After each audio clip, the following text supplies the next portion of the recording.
Hello everybody. Working on my engine. I got the trying to put the short block together, and I got 7 pistons in, and when I got to my last piston and rod assembly, run into a problem.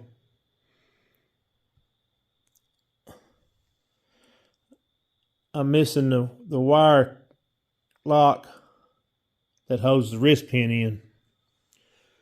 When I got the all this parts and stuff back from the machine shop, the package was already open that held these, and I didn't count them when I took them out, and I just piled them up right there.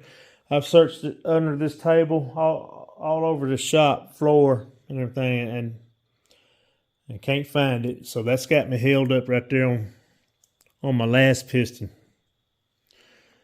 And I'm gonna go to the machine shop tomorrow and see if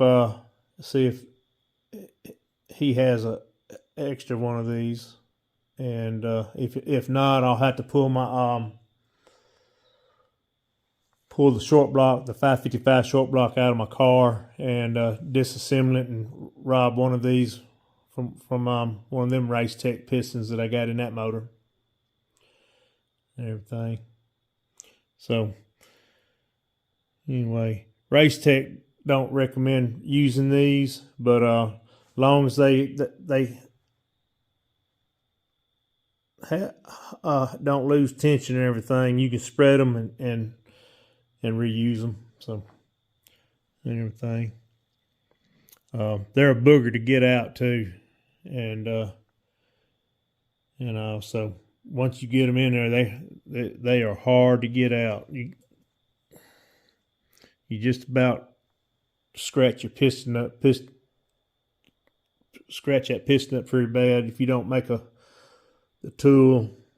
I had a tool made. I'm gonna have to make another one. I can't find it anywhere either. And anyway, check this out. I'll show you how easy this engine turns over.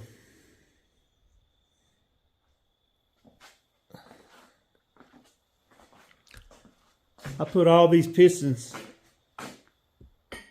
in this block and didn't use a wrench on the crankshaft. Check this out.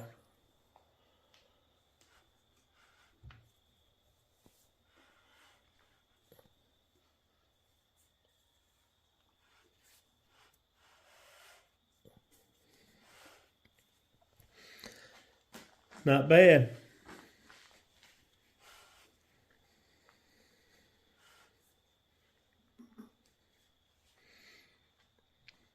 Probably won't be able to turn it when I get that last piston in, but this is the first engine. This is the first big block I've been able to turn by hand like that. I built some small blocks that was real easy to turn. Of course, they had smaller pistons and stuff in it. But anyway, I got Dykem on all the rods that I torqued. I haven't torqued this yet because I don't like torquing them by themselves. I like to have the rods next to each other before you torque it. Got Dykem on the mains to let me know that I got all that torqued. Check my main bearing clearance. I got gonna be running 5/1000 thrust bearing clearance. I meant my end play is between. It's 5,000. That's what it is, and that's with the oil on the main bearing. So take that oil off there. I probably gain a little bit more. Everything, but that 5,000 tight clearance that'll keep that main bearing oiled up pretty good. You know, you don't want too loose, you don't want too tight. everything. All these rods are good. I got to get couldn't find the oil pan I was going to use on this thing, so I got to buy a new oil pan. I got to get the oil filter adapter for that. I was going to get a dry sump, but I decided against it. I want to turn this engine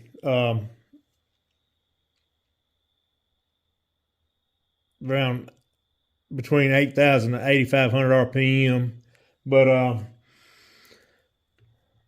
I don't have a cam and heads for that, and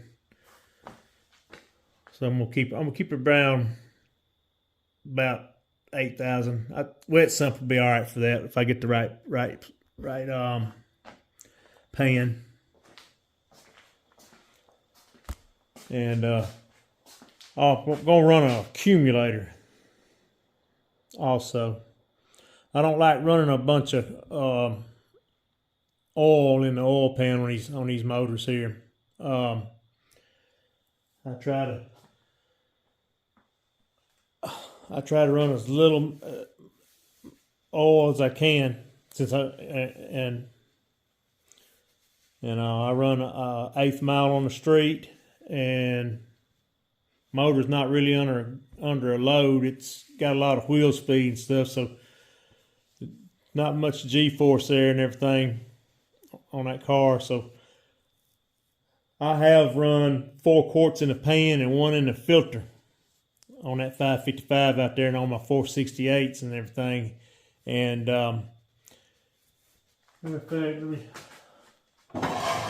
to find some old bearings.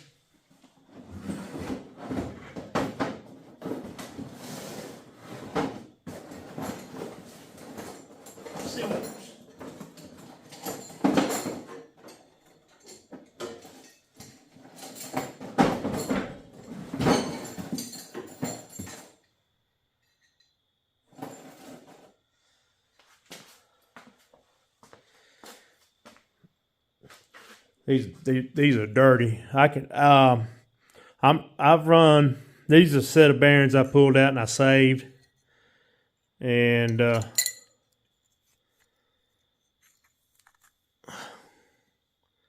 little scratched up there, but that's what they look like with just 4 quarts of oil in the pan.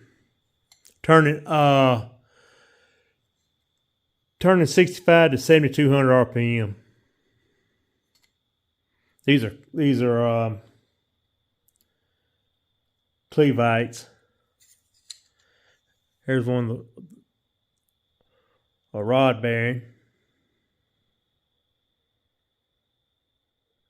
These bearings got over 500 passes on them, 1/8 mile passes on the street. So, but turning 7,500 to 8,000 RPM, I'm not going to be able to run. I'm about to run more oil than that. I'm about to run a better pan, and like I said, I want to run a dry sump, but I think I can get by with that accumulator and everything. I hope so. But I'm running King bearings in this motor. I've heard a lot of good stuff about them, and all. They got some kind of coating on them and everything. I don't know what the advantage that is, but I'm fixing to find out. And all.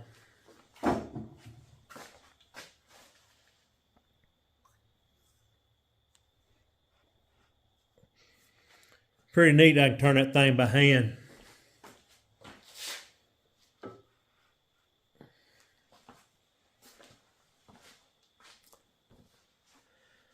But anyway, that's the latest. Like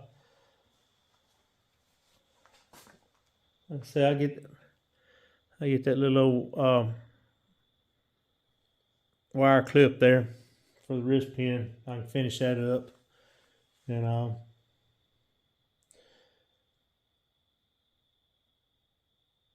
anyway, I will talk to y'all later.